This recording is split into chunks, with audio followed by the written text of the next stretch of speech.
Cloud. Yes, Got it. Thank you so much, Jamie. I Sure. appreciate you.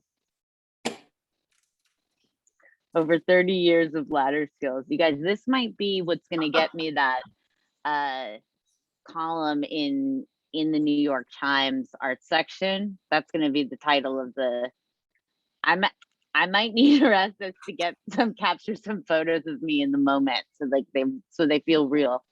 Oh, I think you'll definitely need that. Right? That's the Well, kind I of think I have documenting that some sort of title requires the documenting. I have like, some proportion. in-action shots of you installing on the ladder. So, all right, good. Yeah. All right. Well, on that note, on that note, I appreciate all of the blues that are on my screen right now. Ooh, a lot of blue. Or just the colors in general. We have a nice color scheme going, everybody. Well done. How many people have we got here? Well, we've got a fake out because I'm 2, and I was unclear. Okay. 8 unclear people and 2 Rachels. Yeah. Hi, Rosie. How are you? It's lovely to see you. See you all. My screen says there are 9 of us. John. Fantastic. We have an audience, Jamie, Rachel. I'm a 2 set. Yeah, I was unclear. Did your conversation with Karen say, like, let's get started and Karen will pop in when she's available? No, or was it we're waiting for Karen? She'd be back in 20 minutes. That was all. Okay. So we should maybe, roll. Let's demonstrate how our contrails are. Yeah. Are you starting or am I starting? I'm passing you the baton right now. Ready? Oh, thanks. Thanks. Eleanor, Rahim, ladies and gentlemen. Okay, I'll take it away. Well, basically, Rachel, you know what? The last session we had together where we did a presentation, I kind of really planned it out. But I've just had a manic couple of weeks since I came back from London to see my mum. And I haven't really planned. But what Rachel and I find is we have these conversations on Zoom or FaceTime or whatever. And we always kind of get a kick out of them. We always inspire each other and we get excited about how we relate to the creation of work or whatever. So we decided that one of the things we have in common is keeping visual journals. And I have a bunch of journals at my studio, and basically I kind of devote one set of journals to color combinations and textures. And those are things, basically sometimes when I need to sort of decompress, or especially in winter when I just want to kind of hunker down, I just get my pile of magazines that have been building up and I chop, I cut, I paste, I stick, and I play, very childlike, I play. And I just think it's just so refreshing these days in an age where we're all looking at computer screens and we've all got thousands of images on our phones. So it's still nice to sort of create something where you're being physical and gluing, basically. And I try to do things in a way that I try to get out of my comfort zone. So I even put color combinations together that I wouldn't normally gravitate to.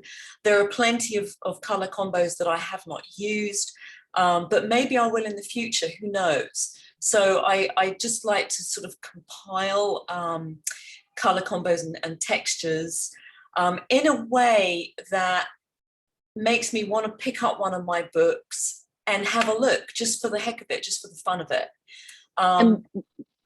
Yeah. Can you further on that? What do you mean when you say you want to pick them? Like, well, so you're not just creating them, but you're also I tell you what it them? started with, not so much my color journals, but I have another set of visual journals, if you like, where I'll cut out things of magazines, like features on different artists, or I'll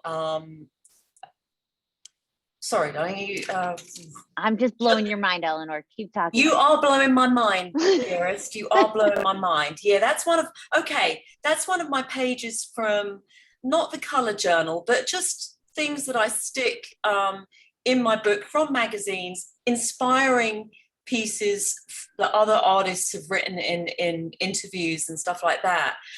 And what I found, and I know I'm leaping about a little bit here, but in my 40s, I did like so many art classes, and I would just scribble notes in a book, and then I could never find anything.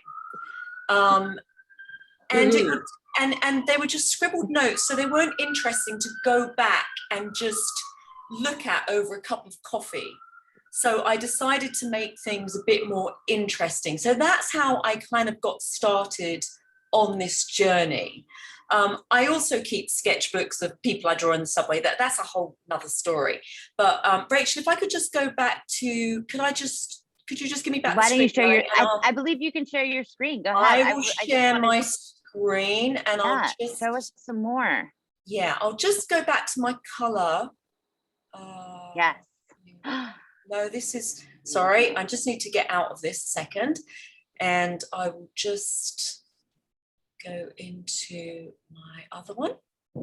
So Eleanor, when you're talking about these pieces, there you go back and reference them frequently, but you also like the creating of them is also like an art in and of itself. I do. I reference them basically when I'm mixing paint, because I need to sort of come up with a color palette. Now, quite often what I find is I have a default, which is blue, which is like behind me. And so often I end up with the same color palette, which drives me crazy. But I try and start out with a different color palette. And right now, the works I'm doing at the moment, at least I'm getting a bit more colorful, getting a little bit out of my comfort zone, even if those colors are just in a small way. Eleanor, will you change your background picture for us to the one that has a little bit more of the colors, like the purple and grays? I will. Do I have to stop sharing the screen for a second? Oh, no, I don't. Okay. I don't think so. Right, let me just choose another one. I'm kind of getting the hang of this. You've got the hang of it. It's perfect. Oh my God. So I'm not sure I have anything really with the sort of the grays, maybe a little bit. Maybe that sort of relates. Look at leave that one up and show us one of the Yeah, other. well, I don't. It's not like I specifically copy something from. No, exactly. But journals. like but things resonate. I'll go back and I'll see those connections. Oh, this is the page I looked at, or yes, now I'm sort of making a connection. So let me just go. And does that help you then with narrowing, like with defining exactly what you're saying your artwork is, do you think? Like where your artist I tell you what I think. That? I think, Rachel, it feeds into our previous conversation about that we did way back when, about we have different series of works going on. We both have different series, and sometimes our minds are overloaded with ideas and thoughts, and it's kind of trying to make a sense of them. So we make a sense through our work. We make an order and a sense. All those images that go into our mind kind of get jumbled up, and then they come out in a kind of ordered way.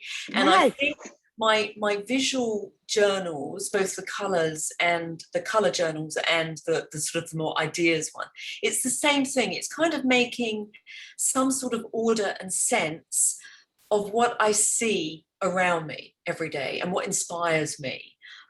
So here on this one, maybe you can tell, maybe if I just quickly change my background, I have a flow. Oh. There's always like a movement going on with my work, and you can see, I don't know, can you guys still see my screen? This image here on the left, can you see my cursor, Rachel? Yes, yeah, it's great. Yeah, so you can see sort of like the flow and movement just through things that I find. Now this, obviously I've looked through a magazine and I've seen that and it resonates with me because of my work. But then maybe I'll take the color, which I think you can see is going on right behind me. Yeah. So it's really sort of colors and textures, and also putting together, sometimes if you see two colors together and you think, I quite like that, but I'm not sure. But then if you get enough images together, and make like a mood board. And my background is design, so I'm kind of used to doing mood boards to get across a point to a client or whatever. Then it starts to make sense. Then I can start to like a color combination, or I can decide, no, I really don't like that. It's not working for me, but I'll still keep it in. There might be some element of the collage that I've assembled that I quite like. So I'll just do one more, and then I'll shove it over to you, Rachel, to continue the conversation. So this is just more muted colors, but look at all those juicy. So I get excited just looking at that. Yes. Yeah, and I also think that you know, yes, I do have a lot of images on my iPhone, but it's almost a reflection of what you know, it's me, it's all me. So I will just end my little segment here by leading Rachel off into something that we've talked about together, is that when you have these visual journals, and you have notes, and I'll switch to my other one here. Sorry, bear with me a second. I'll just switch back to this one. Can you see that, guys? Can you see? Yes. Yeah. Whatever marks color texture, can you see that? Yes. Okay, so that's more the ones where I put ideas down. So I might be painting, or I might be doing something completely different, and a thought will just occur to me because I've been thinking about my work or what I've seen or whatever. And I'll just write something down, even though I can't believe I'm sharing that with you and not feeling very silly, but there we go. And basically those little thoughts, somehow some of them wind up into my artist statements. So that's what Rachel and I have been discussing. So I'll shoot it over to you, Rachel, and you can pick up there, hopefully. Yeah. Yeah. I thank you for sharing those. I do something very similar in I do a lot of things very similar, let's be real, but as opposed to necessarily collaging, let me share. And Rachel has like the collage collecting, which I have thousands of these visual journals, but my image collection, a lot of it happens, and I'm going to show you some of the visual journals that are printed out. But as far as I also noticed that like a screenshot, like this image is a screenshot of what's happening on my camera roll. right. This is ice that I found on the sidewalk. This is a sculpture in progress with a 3D printing pen, and this is a painting. Now what came first, Rachel? Well, if you think about as you're in the camera app, like lower, how does it go in the camera app? Which way is Just you can just point. Oh wow. I'm trying to remember like I'm trying to remember which one was first in the camera app. Like that's a beautiful piece that you're on right now. So I'm just wondering what your inspiration. Right. Well, did you refer back? That's the point. This is all happening. Like we're getting super meta here because we got pictures on pictures of pictures. Screenshots on screenshots of collections of what's happening in my world. We can handle it. Okay, good. Thanks.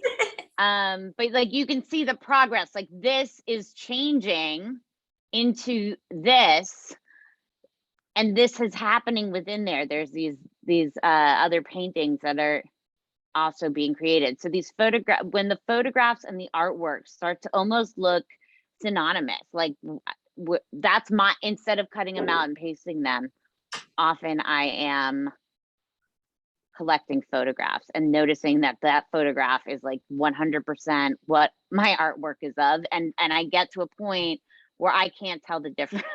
Yeah.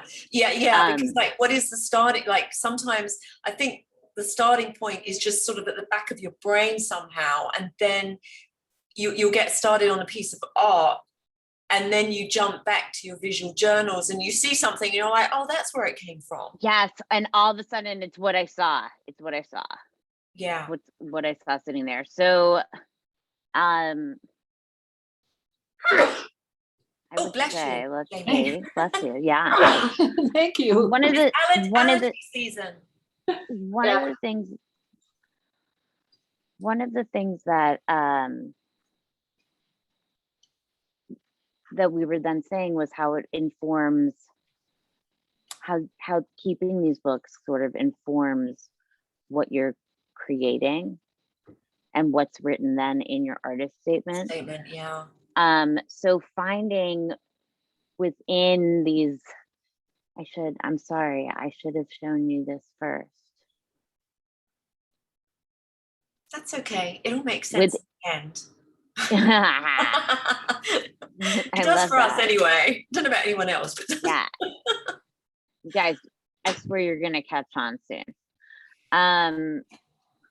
These hundreds and hundreds and hundreds of pages of sketchbook drawings that I have, that when I go back and look through them, peppered throughout are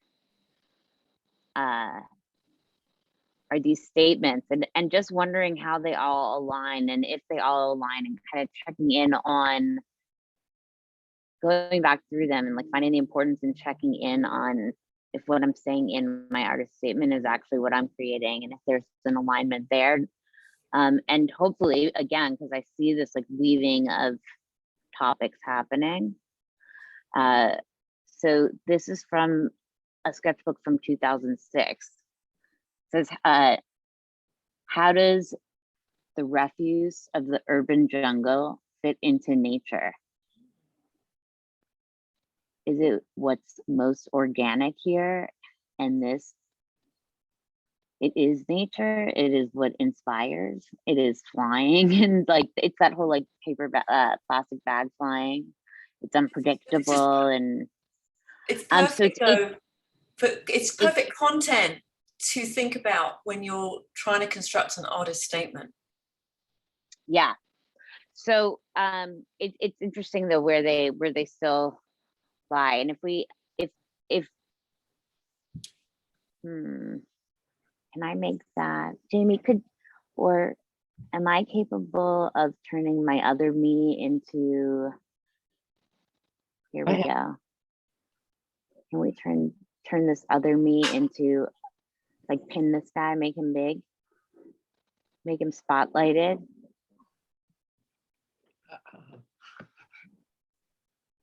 I've never. I don't know who's me and who's not me. Oh. Is that an option? Spotlight for everyone. Yeah. Hey, oh, wow. So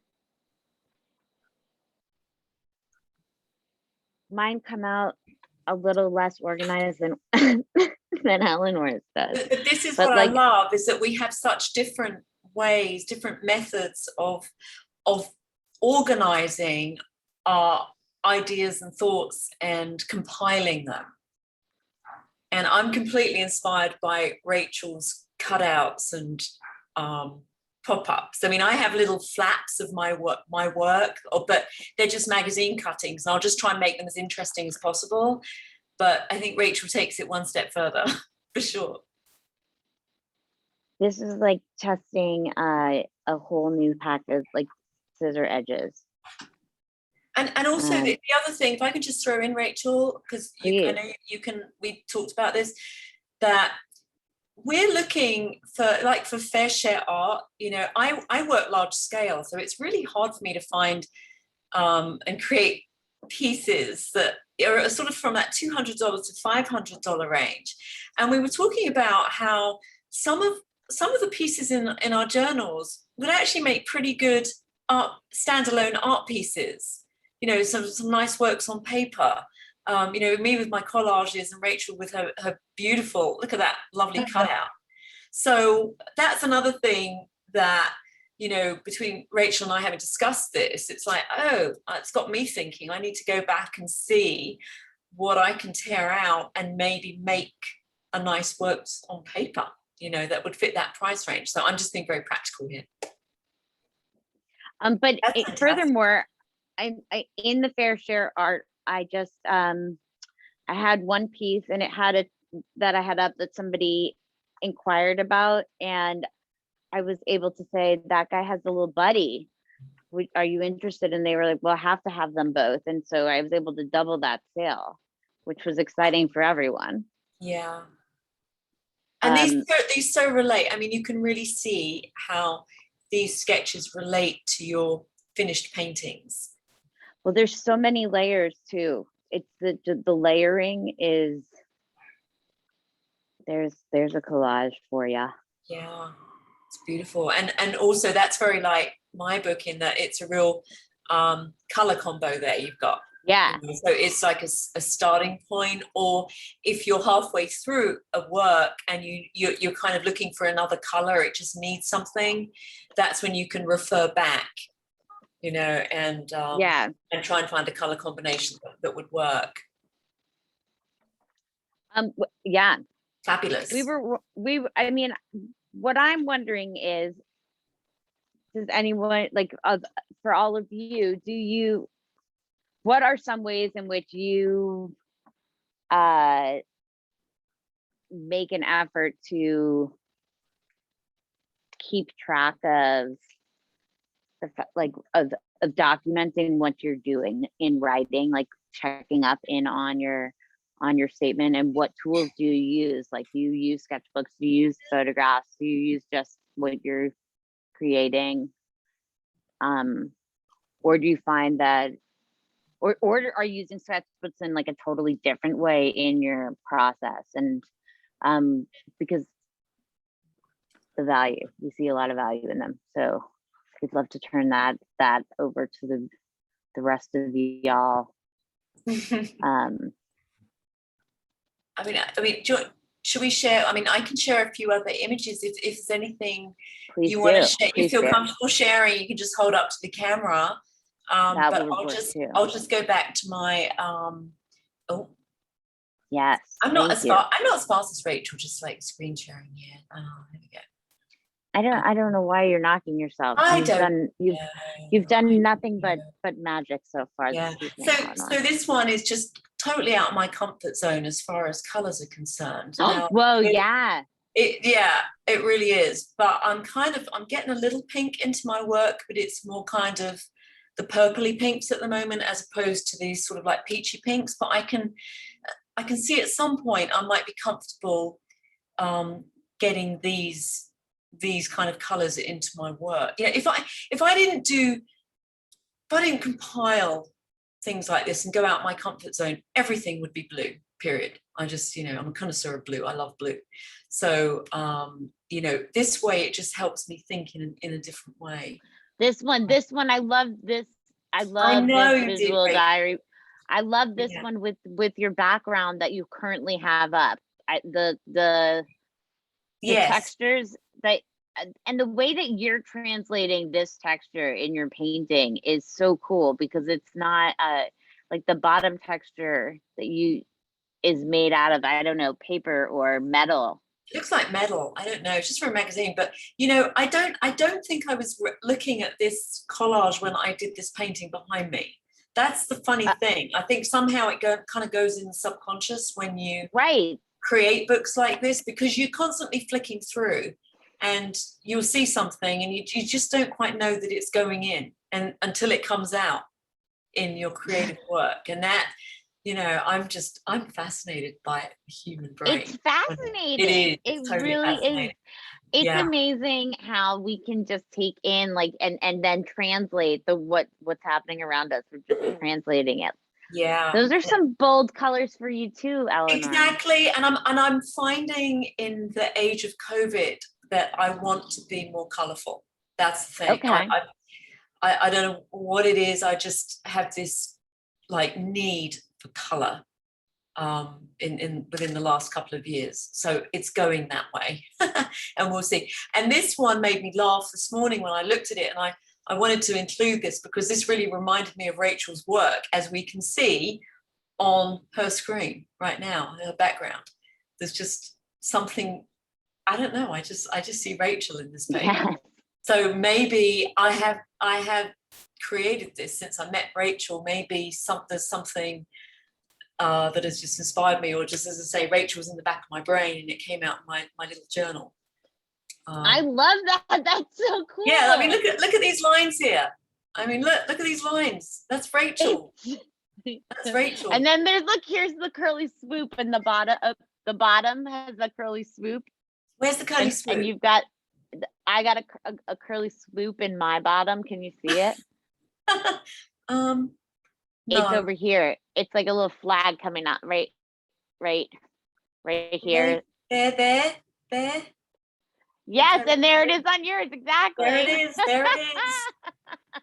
And again, this is just another one. I find this just very therapeutic. Oh, wait, let me change my background to match that one now. Yeah, go on. Thank you. Okay, here we go. Now my background's with that one. Oh, excellent. Oh my God. Yeah, see, we love things like marble and dirty we established this. We get very excited by the same things. I mean, right now, between our two backgrounds and that beautiful image on our left, plus everyone else's smiling face, this is my new favorite portrait. This is artists in COVID. There we go. This is how we photo. Wow. And if you want to take over the screen, darling, go for No, it. no. You're just having too much fun, huh? It's so good. They're just so good. I love how there's combinations. I love how you don't always know what it is that you're looking at in these. Yeah, and as I said, it just helps me find things as Sorry, well. just to keep matching your colors and schemes. Oh, there we go. Okay, yes, love it. Okay, there's another one, Rachel, go for it. It's so funny. So see, now that one, you'd shown me a sketch the other day, and I said to you, well, which came first, like the sketch or? And you had said to me that the sketch came first because it was very much, you had drawn it very much like your 3D painting, which you have behind you. And you said, no, I hadn't even gotten the printing pen. And that is why everybody, when this pen came out, people said to you, you have to get this. Yes. It's your perfect medium. So I don't know if you could find that sketch or one similar to it, but yes, that fascinated me. Let's find that a good one for that. It was with a lot of tape. I think it was this one. Want to pin me again, James? The other me? Yeah. Hang on a second. I mean spotlight, my bad, sorry.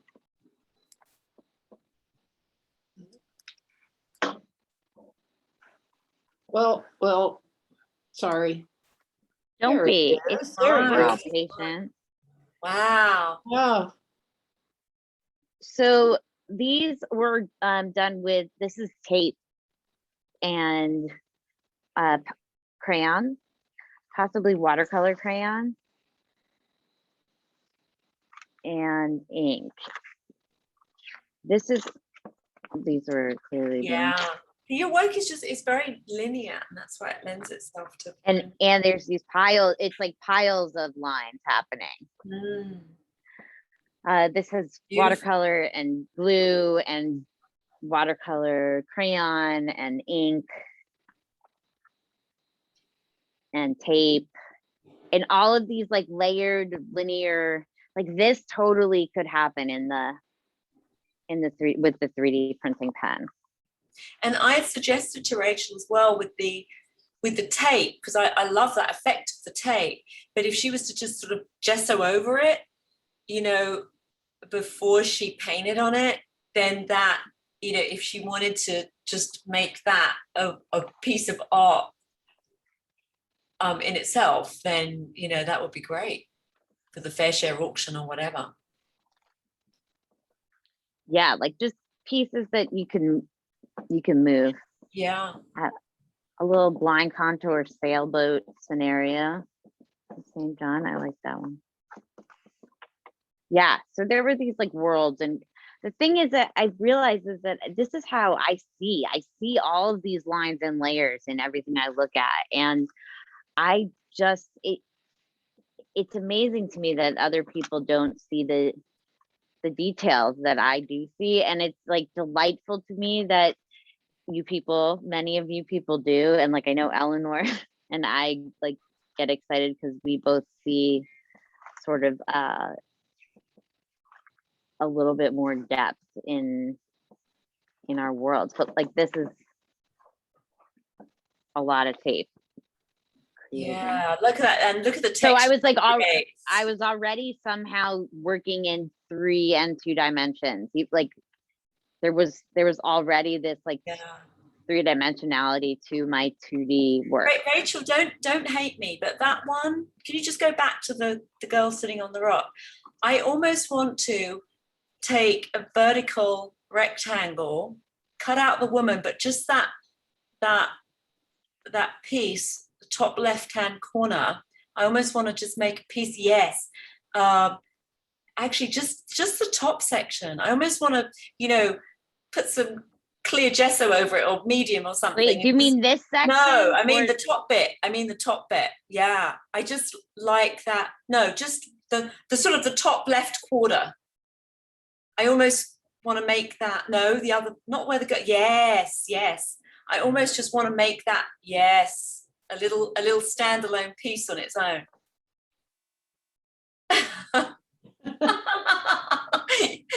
Exactly.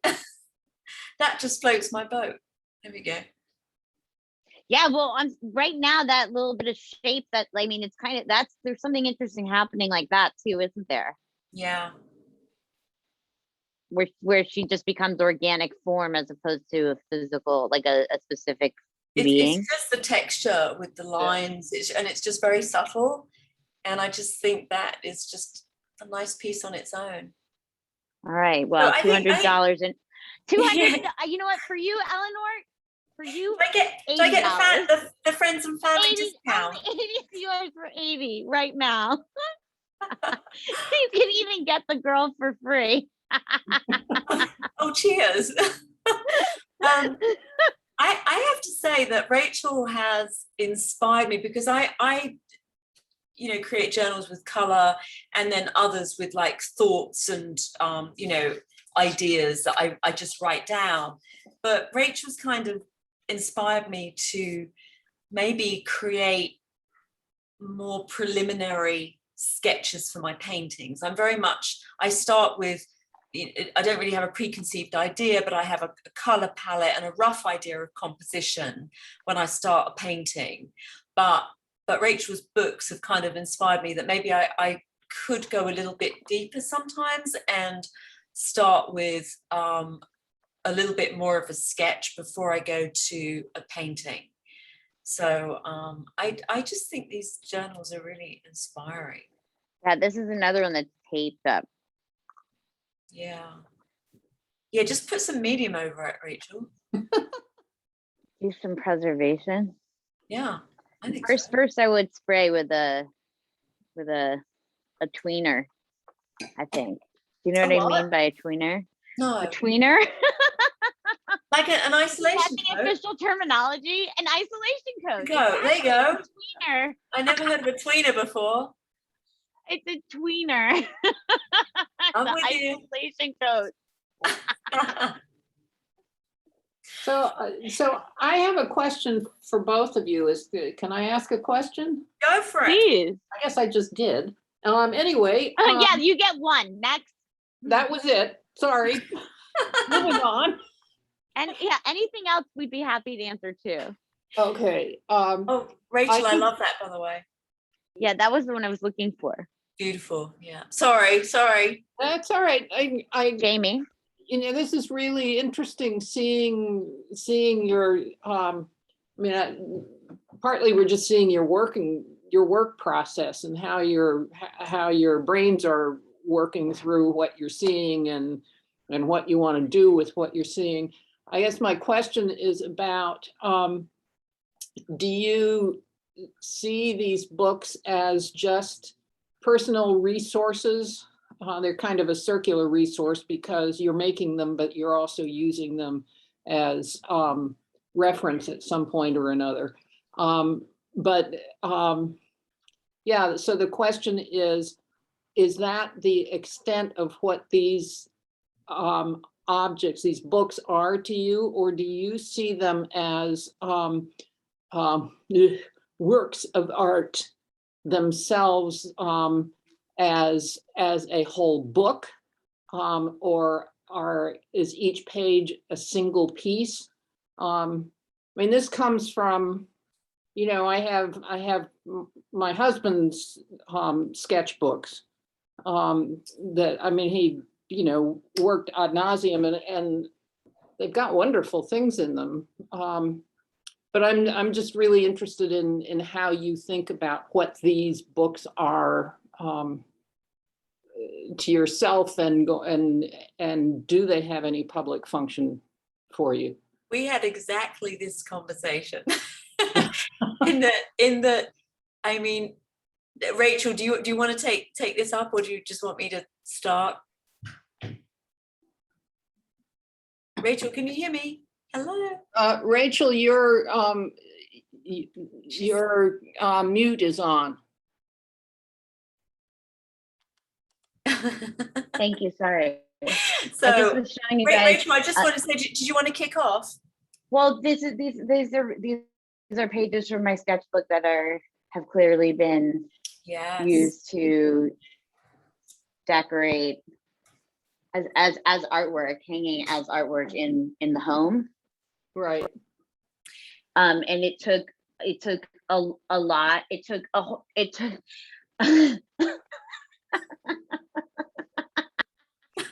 Hi, Dick. This is hysterical. Get out of the picture. Her dad is such a character, I gotta tell Oh you. my God, this is Fantastic. the best split combo ever. This is wild. Okay. First, I just thought you were going to the bathroom and you didn't realize it.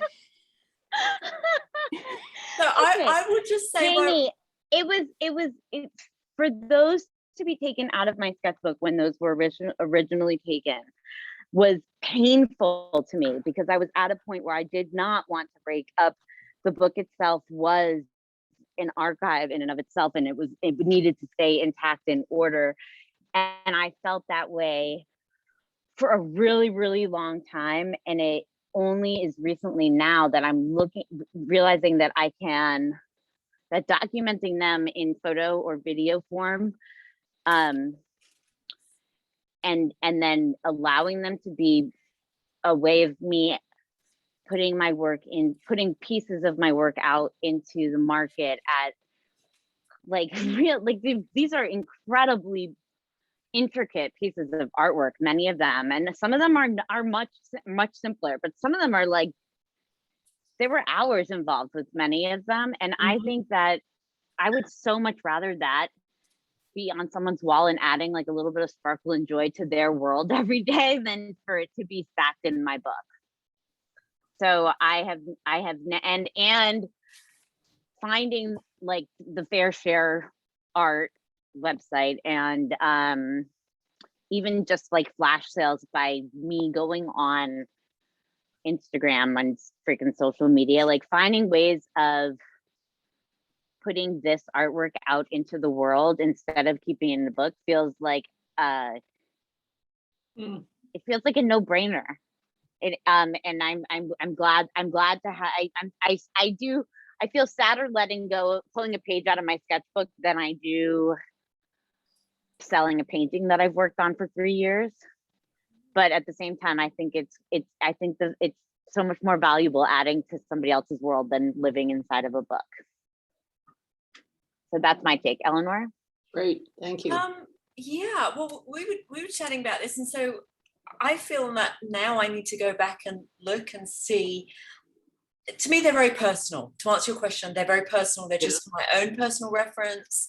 As I say, just getting my mind in order when it comes to color and texture, and keeping me focused, keeping me on track.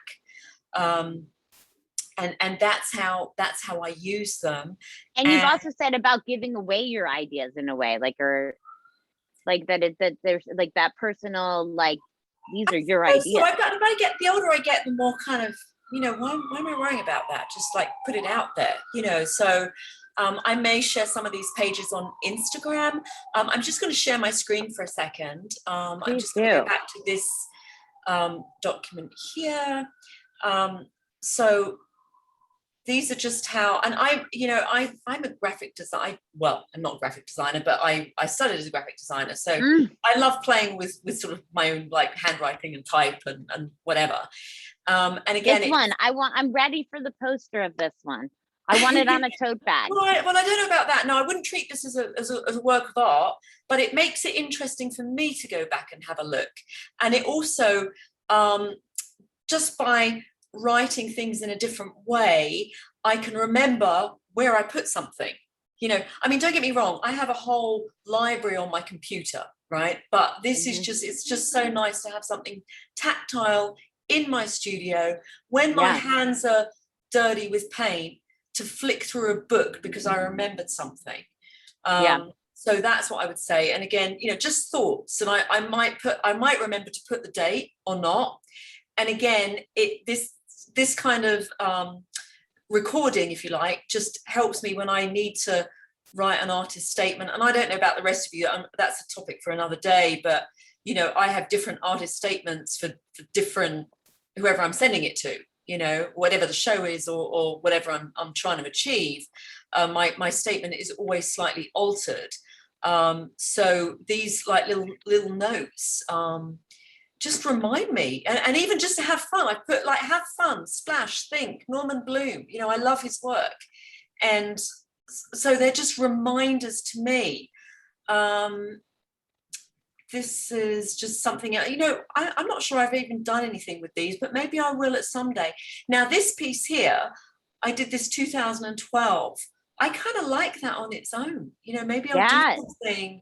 Yeah, that is so beautiful. Yeah, and unfortunately, I don't have enough of these like you do, Rachel. So this conversation has made me think about that now. Just, to maybe just do a few little watercolors or something, preliminary sketches, and then maybe I'll use them in the future. Now, I'm just going to get out of this because I just want to share something with you. Right, let me have a think about this. I just need to get rid of my backgrounds. Rachel, how do I just get rid of my background? Go to your background. Yes. On the bottom, stop video at the bottom where it's video. Click on the arrow pointing up, and where it says choose virtual background. Click on that, and then click on the word none, and then click on the red button at the top left corner. Right. So I'm just going to hold this up because with the virtual background, it makes it hard to see. That was very smart. So basically, this is like, I've done a gazillion classes, and these are my notebooks from various classes. Sorry, just yes. And let me go that way. So I put pictures. It was a Dan Thompson class. Sorry, let me just find just to remind me. I just cut out things to stick in. This is one of my teachers. I just love his work. So I have to get back. So this again is more of a visual journal. It looks like it has more writing and because I take these to classes, and sometimes I will actually just jot down a note while I'm in class, or other times, and definitely with the pictures, I stick them in. I might if I'm in a class, I might leave a page blank because I know I'm going to go back and I'll stick a picture in, and it just makes it a heck of a lot more interesting for me. This is Peter Cox. He sadly passed away now, if any of you knew, Art Students League teacher, but that was in one of his classes, and that was the demo he gave. And to go back to your point, Jamie, I've had a couple of people say that I should actually like publish this little book.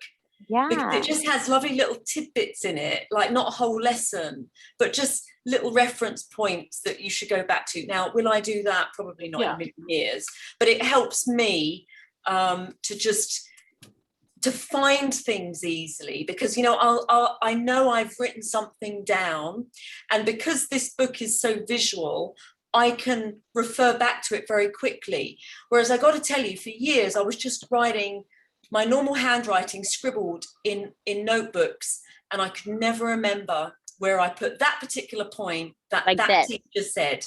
Yeah. So since I've been doing this, it's just much easier to refer back to, and I will just bring this on travels and just look at it and remind myself of, you know, what I should be doing and what I'm not doing. You know, what I'm procrastinating about, basically. Yeah. So I hope that answers your question. Well, it does and it doesn't. I mean, what I think I'm hearing is that for you, these books are really pretty personal, and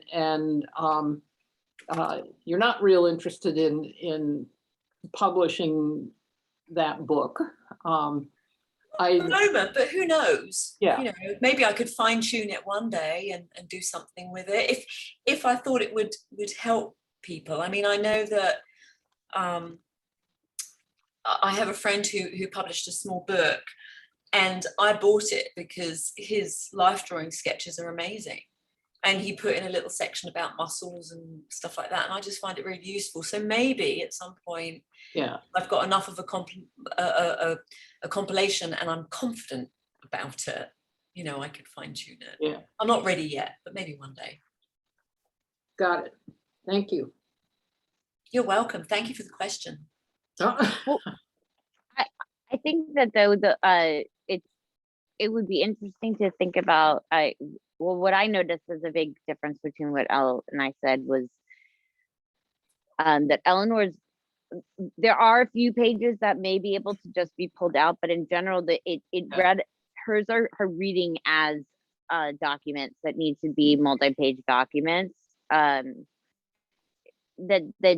there are several spreads that can stand alone, but for the most part, the idea of having it as a book and maybe reproducing it as a book could be interesting, but and that maybe she has fewer that would just be a pull out of the book, right? Yeah, I think that little one that I bring to my classes, I think I could probably do something with it eventually in terms of publishing. I'm not too sure I have that many works like yours that could be standalone works on paper, and that's something I think you've inspired me to work on. Yes, see, I don't really have too much of that. This is crazy. This is like there's sand on here, you guys, and glue, and it's from a blind contour. That's bonks. But Sorry. I think the color collages I use personally. Could I do something with those in the future, possibly as some prints? Maybe, I don't know. Yes, I think so. Yeah, but I would probably. I mean, the whole issue of other people's copyright comes up, which scares. Well, what do you guys think about that as far as collages are concerned? Yeah, you'd be losing like magazine material. You know, even if you've torn a piece of like magazine, but it's someone's photograph and it's published in a magazine, I'm a little afraid to use it regarding copyright. But I do actually, I'd love to sort of print a few of them, you know, and onto nice paper, and then maybe paint over them somehow, you know, add a little wax or whatever to make them one-offs. But it's always that issue of using somebody else's work that scares me. Orestes, maybe you have some thoughts about that, because being a photographer. I think if you manipulate the image that Yeah. you're cutting out, and if you manipulate it, you're okay. You're okay. It's when you start trying to represent that image as done by you, which is where you can get into trouble. But if you're doing it in a collage, you're free to do whatever you want. That's fair game, is it? So if Yeah. you've altered it enough, if you've cut it and changed the shape of it, it's been Yeah. altered. Is that sort of industry standard in the photography world? Is that just generally assumed? Yes, it is. I mean, Right. you could be polite and credit whoever took the photograph in the credits of your artwork if you want, but it's not required. Yeah, and sometimes that would be hard, especially if it's like for an advert in a magazine, you know, or just an editorial picture, or because I just, I'll just rip out little pieces of color that I like. It might be like the edge of a dress on an advert and the background color. And No, I think you're fine. I think you could do it. Okay, great. Thank you. By the way, Ellie, your images on Instagram, the last 4 or 5 of your work are like amazing. Oh, thanks. And you're taking it to another level. I just wanted to let you know. Oh, thank you. Really. Oh, wow. I'll wake up thinking about that. That's very kind. Thank definitely. you. That's so awesome. Much appreciated, Ellie just said, And just also, said I she's a base I painting. want to suggest that maybe you should have these printed in limited quantities. Yeah, I will do limited editions. That's the only, because I'm, some as you may know or not, I hail from a design background where everything was just mass market. So I'm like, anything that's mass now, it just turns me off. But limited edition, I'd be open to that. Like if it was an art consultant who came to me for a hotel or something like that, And you could, price-wise, it's more accessible as well. Yeah, absolutely. But thank you for and your the replication you could get, I think, could be stunning at a large scale even. Yeah. Mm-hmm. So think about it. I will think about it. I've even thought about doing some sort of like one-offs and then adding some paint over them, so then they become one-off. Yes, one-off pieces. So that's something to, this just, it's overwhelming. There's just so many things I want to do. It's not enough time. One thing at a time. One thing at a time. Yeah. Anyway, it's 8:03. I mean, Rachel and I hate to say it, we could talk for hours. But I think probably your ears are falling off by now. But are there any other questions that we can answer, or any visual journals sitting on desks there that you'd like to share? No, it's fascinating to me because I actually don't do visual journals or really any kind of journal. The closest thing is the camera roll in my phone. Yeah, which is very valid. We have yeah, that. I consider it a form of note taking, but it is fascinating to see both of your journals.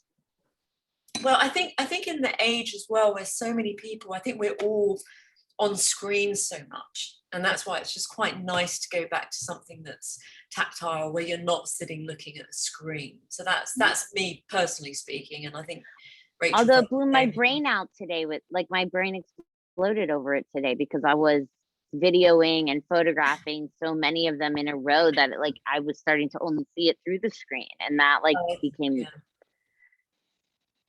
but that's because that's where we live today. Yeah, like it or loathe it, it's here to stay. It's a different and world. Meanwhile, I was doing that so that I could show videos tonight, and I was like, why don't I just leave the setup and show this? So I didn't even need any of all the pictures I took today. Well, I do need them. You know what I mean. Well, I'm glad you showed them, because it showed another aspect of your work that I didn't know about. And I find it fascinating. Thank you. Definitely. Yeah. Bravo, Rachel. Bravo, Eleanor. Way to just throw yourself at the fan. Well, thank you both. This has been really fun and interesting and instructive at the same time. Yeah, look at Thank that. you. Thank you. It's a pleasure. Pleasure. You're Pleasure. a lovely audience. Thank you, ladies. Yes, thank you. Thank you. Have good Thank evenings, you. everybody. You too. Good night. Good night. Good night. Good night. Good Bye. night. Bye.